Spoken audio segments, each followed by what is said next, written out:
Please stop holding them accountable to expectations that only live in your head. Please let that land. Because a lot of leadership frustration is not coming from rebellion, and it's not coming from laziness, and it's not even coming from incompetence. Sometimes it is coming from this.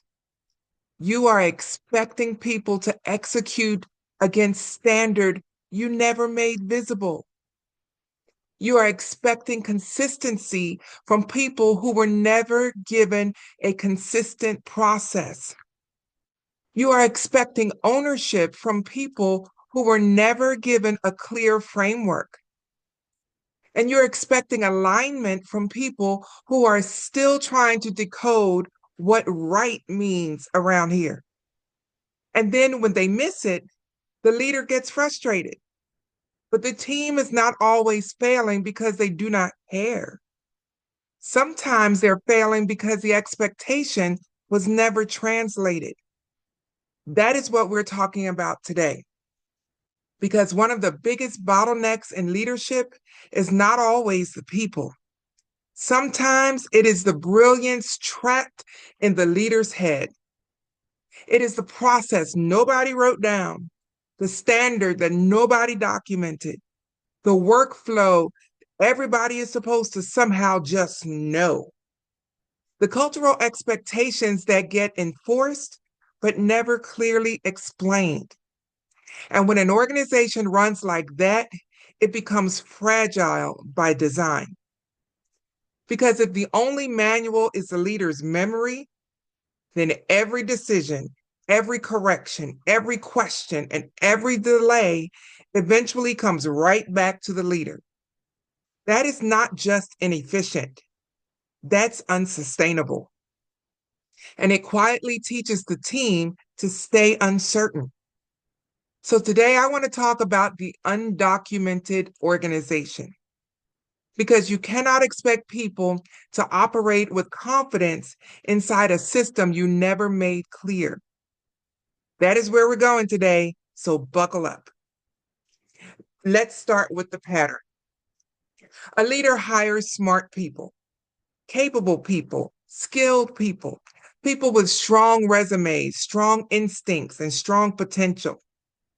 But then over time, that leader keeps running into the same frustrations. Why doesn't this keep getting done differently every time? Why do I always have to explain this again? Why can't anybody just take this and run with it? And why do I keep having to answer the same questions over and over? Why does everything feel so dependent on me? Now, on the surface, those sound like team complaints, but many times they are really system complaints because the team may not be struggling due to a lack of willingness. They may be struggling because the leader has built an organization where the process is assumed instead of documented. So people are guessing. They are filling in the blanks. They are relying on memory. They are learning by correction instead of by clarity.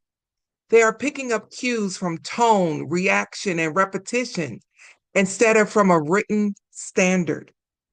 And that creates a very specific kind of culture, a culture where the leader is constantly irritated, a culture where the team is constantly uncertain, a culture where nobody is fully confident because nobody has shared operating standards that they can trust.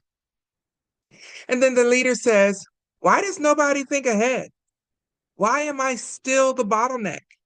Why does this feel harder than it should? Because if the expectations only live in your head, then your head becomes the headquarters. You get that? You see what I just did? That is exhausting for everyone, not just you. I want you to pause and ask yourself this question. What do I keep correcting verbally that should have been documented by now? That question is going to tell you a whole lot because repeated verbal correction is often a sign that the issue is no longer just performance, it's process. And when something becomes repetitive, leadership has a responsibility to translate it into something transferable. Now, let me just disrupt something again today, because you know me, I'm the disruptor. If this is your pattern, it does not automatically mean you are disorganized. It may mean something much deeper. It may mean that you've been carrying so much for so long that you no longer realize how much knowledge has become invisible to everyone except you. Because leaders who build, grow, rescue, adapt, and solve quickly often internalize the system. They know what comes next. They know what matters most. They know what good looks like. They know the order of operations. They know the unwritten rules. They know the small decisions that make the larger system work. But because they know it so well, they stop noticing that other people don't. That is where the problem starts. Because what feels obvious to you may be completely invisible to your team. Not because they are incapable, but because they don't live inside your head. And leaders forget that. They enforce internal expectations externally without ever translating them. Then they interpret confusion as weakness. But what if the confusion is not evidence of poor performance? What if it is evidence of poor transfer? That is a different conversation altogether. And it matters because many leaders are not actually struggling with disobedience. They are struggling with undocumented leadership. There's a difference. Because if people are repeatedly missing an expectation that has never been made clear, you are not really measuring accountability. You're measuring how well people can read your mind. And mind reading is not a leadership competency. Clarity is. So, no, this is not just about being more organized. This is about becoming the kind of leader whose knowledge can actually be transferred, repeated, scaled, and sustained. That is a leadership formation issue. And if you do not address it, your leadership will stay central to every process long after it should have been translated into the culture.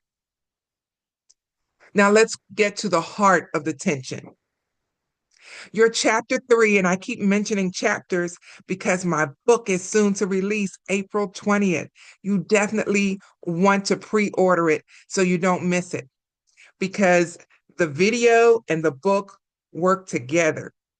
If you do one without the other, you won't get the full picture. So your chapter 3 core insight says this: the team doesn't trust themselves to decide because they have never been given the standard to decide against. SOPs, or standard order of procedures. Let me correct that. Standard operating procedures. My husband would get upset that I got that wrong because in the military, that is a common term. Standard operating procedures don't restrict your team. They liberate them. That is the line right there. Because a lot of leaders think documentation is restrictive. They think it will make things stiff. They think it will slow creativity. They think it is unnecessary for a small team. They think real leaders should just be able to communicate verbally and keep things moving. But the truth is quite the opposite. When people do not have a standard to decide against, they lose confidence. They hesitate. They second guess themselves. They wait for approval. They repeat avoidable mistakes. They keep coming back to the leader, not because they want dependency, but because the system has not given them enough clarity to move with confidence. And then the leader gets frustrated by the very dependence the lack of documentation helped create. That is the tension. You want people to own their lane, but you have not given them the operating standard for the lane. You want them to make decisions, but you have not defined the framework for decision making. You want consistency, but everything still depends on memory, access, proximity, and verbal clarification. That is not empowerment. That is a fragile organization. And fragility always shows up eventually. It shows up when someone new joins the team. It shows up when someone takes time off. It shows up when the leader is unavailable. It shows up when growth happens faster than the leader can personally oversee. It shows up when repeated questions start draining time and patience.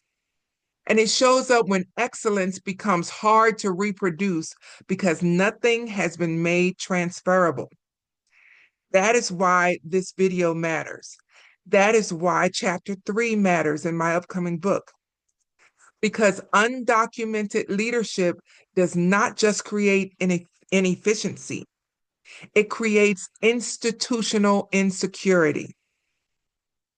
Take a moment and answer this honestly. If I disappeared for 2 weeks, what would my team be unable to do simply because I never documented it? Sit with that. Not because you are trying to shame yourself, but because the answer will show up and show you exactly where your leadership is still over centralized. And what remains over centralized cannot scale well. Now let's widen the frame a bit. This is not just about creating a folder full of SOPs. This is about shifting from tribal knowledge to transferable power. That is the bigger frame. Because when an organization depends on tribal knowledge, people succeed based on who remembers what, who has access to the leader, who has been around the longest, or who knows how to decode the culture informally. That creates inconsistency. It creates anxiety. It creates bottlenecks. It creates overdependence on a few people. And it creates a quiet kind of unfairness because success becomes tied to exposure instead of clarity. But when knowledge becomes transferable, something changes. Now expectations are visible. Now standards are repeatable. Now new people can onboard faster. Now decisions become easier to make. Now people have a reference point beyond the leader's mood, memory, or immediate availability. That is liberation. And that is why your chapter 3 summary in my upcoming book that's dropping April the 20th, that's why it's so strong. It names two distinct problems at once: the documentation problem and the culture onboarding problem. No written processes mean the leader becomes the only manual that exists. And hiring for skill without developing for culture produces competent people who are still misaligned.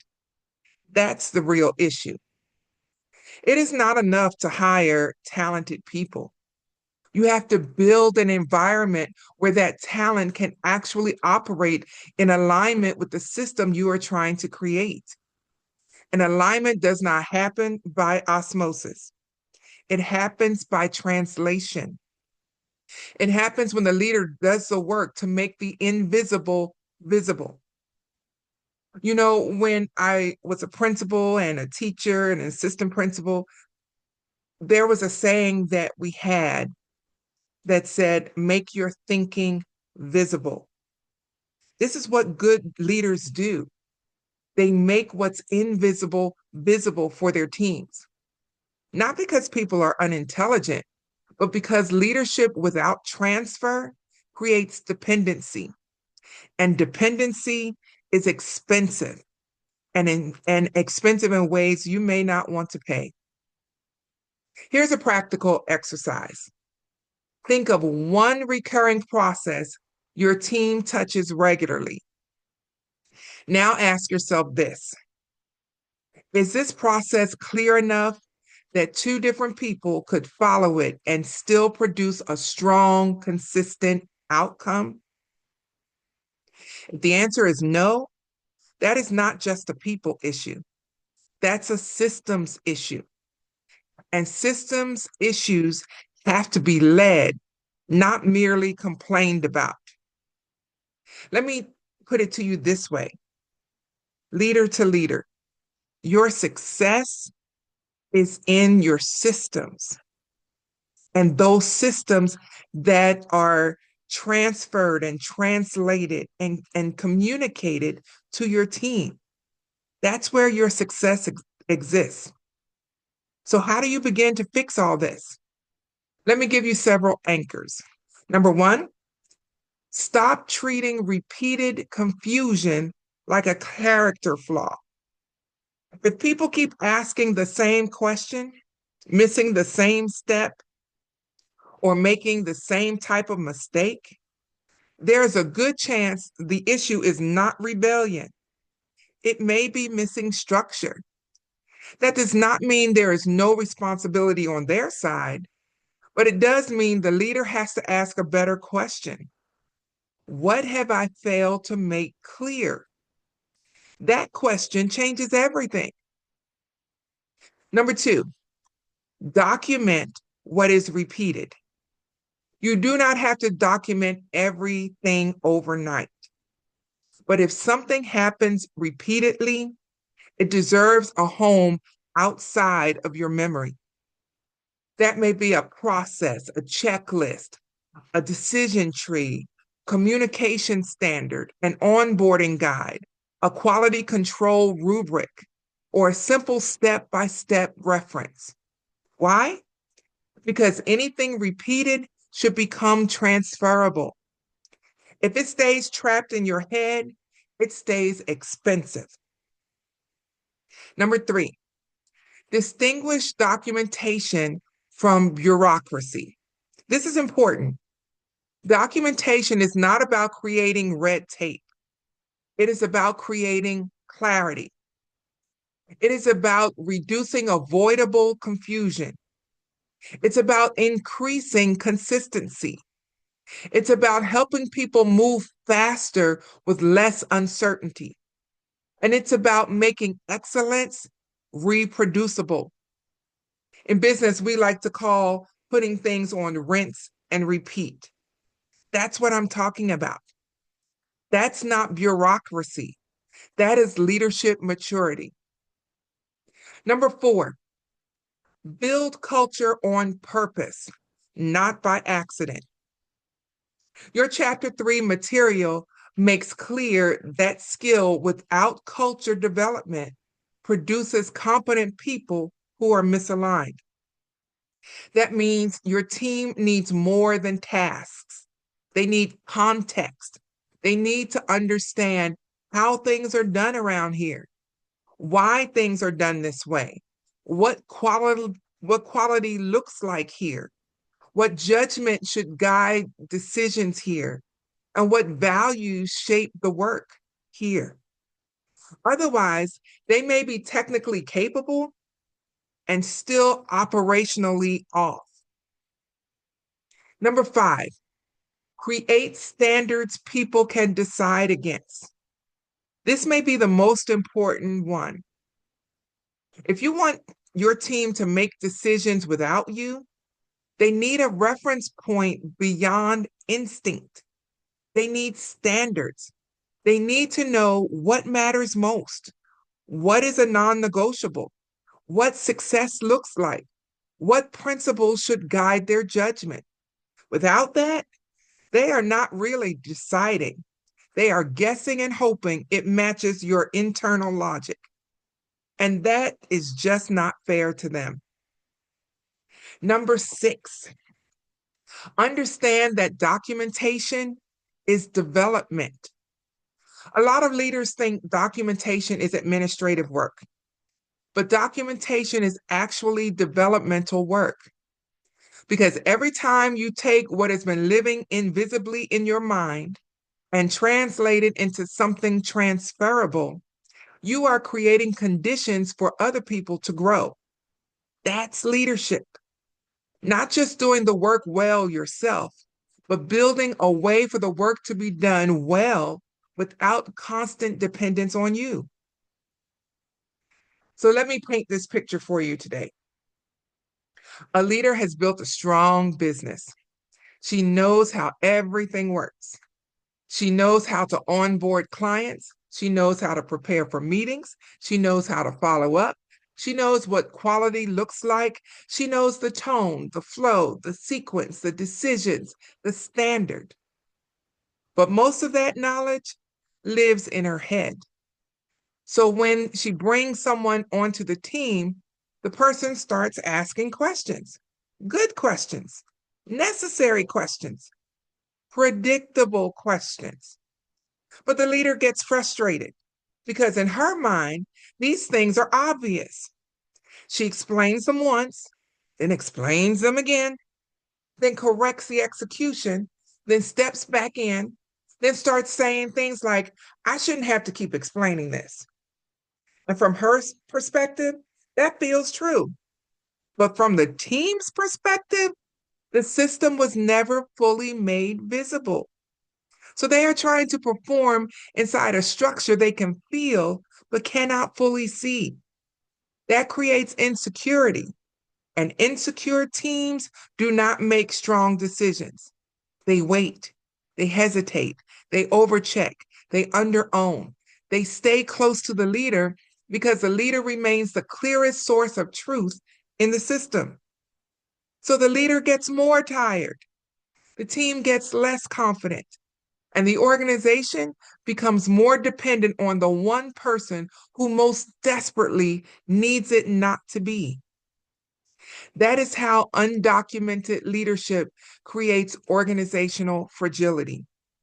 Not because the leader is weak and not because the team is hopeless, but because the knowledge was never translated into something shared. That is why documentation matters. Not because paperwork is exciting. Come on, let's be real. It's not. But because clarity is mercy. Clarity is what allows people to move without fear. Clarity is what allows teams to grow stronger without the leader having to touch everything personally. And if you want your team to thrive, you cannot keep making them earn clarity through correction. It's not going to work. You have to give it to them on purpose. So here's that moment of truth. This is your chance to make a decision now. We're here. You can keep leading an organization where expectations stay mostly invisible, corrections stay frequent, and your presence remains necessary for too many things. That is your choice. You can keep doing that. Or you can make the harder but healthier decision to translate your knowledge into standards, systems, and structures your team can actually use. That is the decision.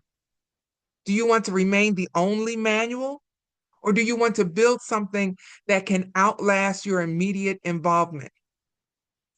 Do you want people dependent on your memory, or do you want them strengthened by shared clarity? Do you want to keep correcting the same things verbally over and over and over again? Or do you want to build a culture where excellence is more repeatable because it is more visible? That choice matters because leaders often say they want a stronger team, but a stronger team requires stronger transfer. And stronger transfer requires the humility to admit what is obvious to me is not obvious to everyone else. And once you admit that, your leadership changes. Now you stop blaming confusion and start building clarity. Now you stop personalizing every misstep and start examining the system. Now you stop expecting people to absorb culture by proximity alone and start translating what healthy execution actually looks like. That's maturity. And it's necessary if your organization is ever going to become less fragile and more transferable. So before we close, here's your final reflection for today. What is one expectation I need to stop repeating verbally and to start documenting this week? Yeah, this week. Just one, not 20, not a full operations manual overnight. One expectation. Because one documented expectation can remove more confusion than 10 frustrated corrections. And that is how stronger organizations begin. And that's exactly why I'm writing this book. Is my team growing because I lead them?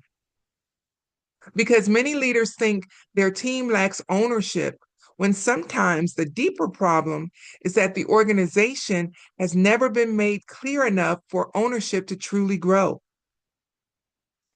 So that third chapter in the book, The Undocumented Organization, is about exposing that pattern and helping leaders build teams that are strengthened by clarity instead of trapped in constant uncertainty. So this leadership strategy guide that I've created is available right now for pre-sale. You can pre-order it for just $17. And this week's video series, today is day 3 out of 5. This series is giving you a live preview of the 5 internal shifts at the center of the book. The official launch for the book is April 20th. It's coming, but the pre-sale is already ready. You want to get your book pre-ordered so that it will be delivered to you digitally immediately on April 20th. So this conversation is showing you where your leadership needs stronger systems. Go ahead, pre-order the book. And if you're following this series in real time, DM me or drop the word growing in the comments so you can get it, the pre-order, and you'll get the link rather to the pre-order page. And let me know you're with me for the series. This is the word growing. That's the key word for the launch this week and next. Because what we're doing this week is not content for content's sake. No, it is not. We are uncovering the internal leadership patterns that quietly keep teams from thriving. You don't want to just say you have a team. You want to be able to know that you have a team that's thriving. Now, tomorrow, we go even deeper. Tomorrow is about vision. I know without a vision, the people perish. That's a quote from the Bible. But it's also about what happens when leaders have a vision, but the team never truly receives it. When people are doing tasks, but they don't understand the larger mission. They don't understand the why. When the work gets completed, but ownership stays shallow because the bigger picture was never shared. And that gap changes more than most people realize. So come back tomorrow for episode 4. I'll see you then.